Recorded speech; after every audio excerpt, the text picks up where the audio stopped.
Good morning, good morning. Welcome to Weekly Wisdom number 426. And today I want to talk about how we can drive ourselves crazy. We got my dog running around in the back there. People joining us here. It's a pleasure to have you here on a Monday morning with a Weekly Wisdom. Yes, I'm scruffy, didn't shave, gonna go work out as soon as I'm done here, getting a little late start today. But I wanted to talk about some stuff that I've done over the last couple of months, deeper than ever before. And I hope maybe you have maybe had this experience of feeling crazy with your thoughts, knowing you want something different, knowing you want to change it, but you're not doing anything about it, knowing something's not right, your relationship, your business, your income, your friendship, something's just off, the way you feel about yourself, the way you feel wake up in a funk. You do these things and we can feel almost crazy because it's repetitive and we think it over and we wonder why. And I want you to really think about something this week, and I want to talk a little bit about Byron Katie. It's a book that I read ages ago and something I'm digging into again. Good morning, Amber and Paul and Julie and Kathy and Hane, I hope I said your name right, and Sylvia, thanks for joining us this morning. Today we want to talk about how we drive ourselves nuts, how we drive ourselves crazy, and the repetitive cycle that we can be in. Now, some of you might be watching, so no, I'm in a perfect space. I never get that way. That's great. Congratulations, because I know I'm still not there every day of my life. I drive myself nuts sometimes.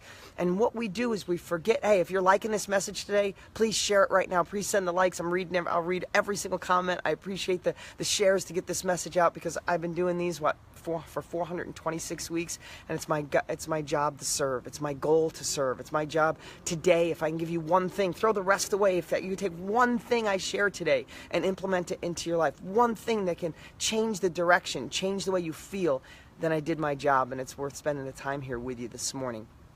Good morning, Sandra. Good morning, Rose. Good morning, Lonzo. Good morning, Robert. Good to have you guys here. Okay, so here's what I want to talk about. What drives us crazy is our thoughts. We are nothing more than the sum total of what we think about. And what happens is, without realizing, we get into this repetitive rhythm, this hypnotic rhythm of thoughts that tell us we can't. Thoughts that, this again, I'm going to go back to Byron Katie, just because I referenced it this week, and I was talking to my dear friend Dr. Amen, Dr. Daniel Amen. What a great dude! And he's like, "Hey, have you looked at Byron Katie stuff? I'm just back into it now." And I'm like, "Yeah, I read it ages ago, and I started looking at it." And I want you to think about this. And maybe you could share below. What's the one thing that you wish you could take to another level in your life? Maybe you guys can share with me right now. Good morning, Julie. How you doing? Kathy and Lisa, good morning, good morning. What's one thing that you would change? Would you make your relationship better, more passion, more intimacy? Would you take your income to the next level? Would you get out of a job that's killing you? Would you start that business that you've been dying to do, but you just kind of been procrastinating, sitting on the sidelines? Would you fix the relationship with your parents? Would you forgive someone? Would you a better relationship with your kids? I don't know what it is, but maybe you could share this morning. But think of the words of Byron Katie. So say something as simple as, my husband never listens to me. That's a thought that could fester inside of your body. My husband comes home, I want to tell him about the day, I want to tell him how I feel, and he's had all day to be busy. Or, you could be the one at work, you're coming home, you want to talk about your day, my husband doesn't listen. And that thought festers in your head, and it compromises your relationship. It compromises how you feel. Again, I'm using a simple analogy here. And all of a sudden, you start telling your friends, yeah, my relationship would be good if my husband listened to me. You think to yourself, and all of a sudden your thoughts take over. Your ego is protecting you. Your subconscious is protecting you.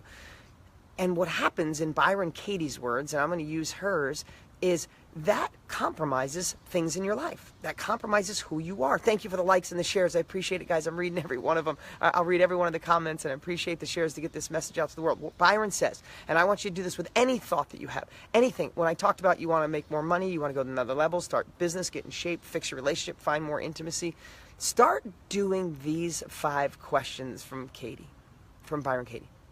First, is it true? So if I'm using this silly example and I'm talking today, if you're just joining us, I'm talking about the thoughts that can drive us freaking crazy, things that can cause us to go down that road of anxiety and stress and depression, is ask yourself these 5 things. First, is it true? Does my husband never listen to me? Has he never listened to me since the day I married him? And then answer that. Is it absolutely true that he doesn't listen to me? The second question is just that. Is it absolutely true? I've been telling myself this story for months, for years, for a decade. Is it absolutely true that he doesn't listen to me? Then the third question is, how do you feel when you tell yourself that? Again, the stupid analogy of my husband never listens to me. When you say, my husband never listens to me, he doesn't listen to me. You tell your friends, he doesn't listen to me. How do you feel when you say that? You feel like your husband doesn't listen to you. You feel worthless. You could feel worthless. You could feel fear. You feel not loved. And then that story of he doesn't listen to me means he must not love me, or maybe he loves someone else, and you go down that road. So the fourth question she asks is, how would you feel without that story? How would you feel without that story? If you just said, I'm never telling that story again, how would you feel without that story? And then the fifth thing is to change the story.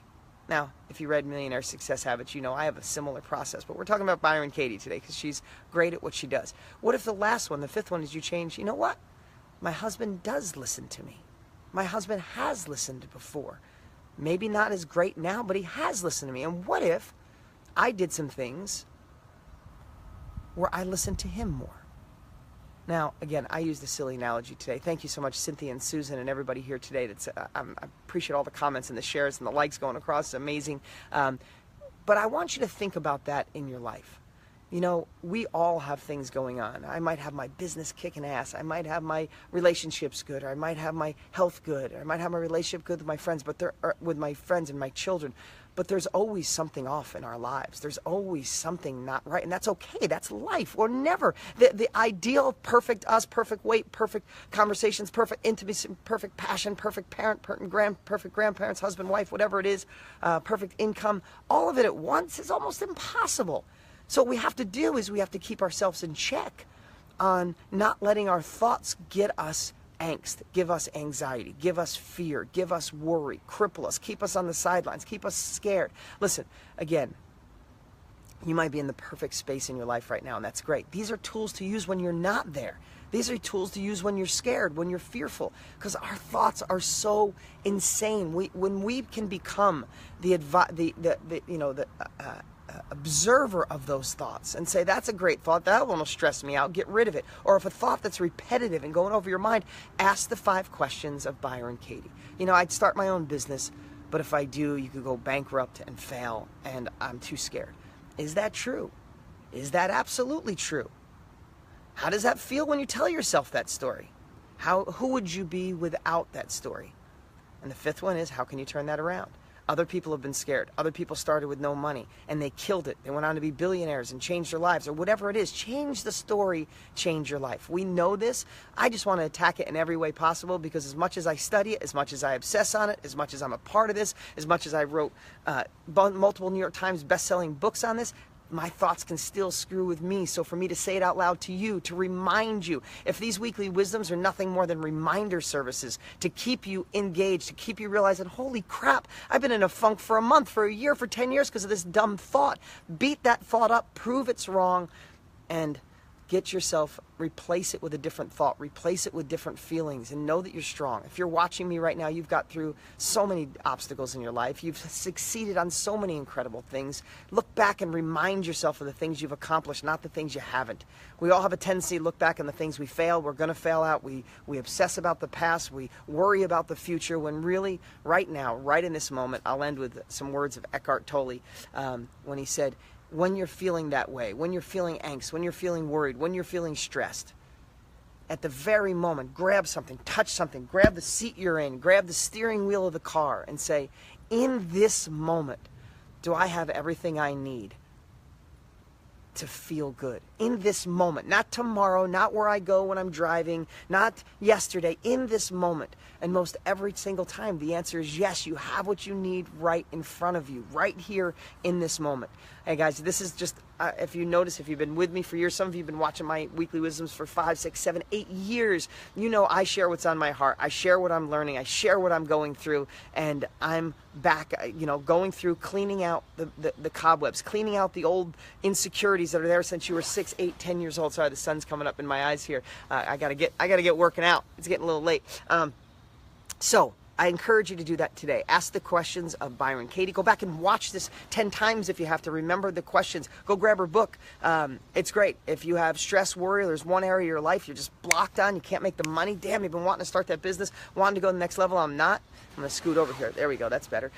Then ask yourself those questions. Watch your thoughts. Prove they're wrong. Know that you're strong. This is the last thing I'm going to say. Borrow confidence from the past. You've gotten through some tough shit in your life, for lack of a better word. You've had people treat you bad, take advantage of you, take your money, take your relationship, cheat on you, a boss a co-worker that screwed you over, all those things. And guess what? When you thought it was the worst thing ever, you ended up learning from it, getting through it, and becoming stronger on the other side. If you're in a spot right now that you feel you can't even see how you could be stronger, I promise you will. But it starts with your thoughts. Have them stop lying to you. Remind yourself of the badass you were to get through the past. Rob that confidence. Use it today. And let's make this one of the best weeks of your entire life. Stay positive. Keep your head up. Keep your shoulders back. This is your week. This is your life. We got one of them. Life comes short. 150,000 people die every single day. You're not one of them today. You might be going through a tough time, but we can fix it where other people can't. That's my weekly wisdom. Today, Monday, trying to get back on track. I know it's been sporadic for the last couple of weeks, been busy as heck. Thank you for all the likes. Thank you for the shares. If you like this message, literally right now, click the share button right this minute. Don't say, oh yeah, I could share. Share this with people. We all need this message. Doesn't matter where you are in your life. Making $10 an hour or 10 million a year. In a perfect relationship or hoping for one to come into your life. It doesn't matter where you are in your life. These are the messages we all need. Money without joy is nothing. Joy without having the ability to do things is tough. Let's try to find a balance for all of it. All right, guys. Have an amazing, amazing week. I appreciate you. I love you. Thank you for all the comments. I'll read every single one of them. And again, if you don't have my book, Millionaire Success Habits, it could be Life Success Habits. It's all these kind of strategies. My best ones ever, over 30 years wrapped up into one book. And you can get it for free still. deansfreebook.com. That's deansfreebook.com. I appreciate you guys. Have an awesome week. See you later.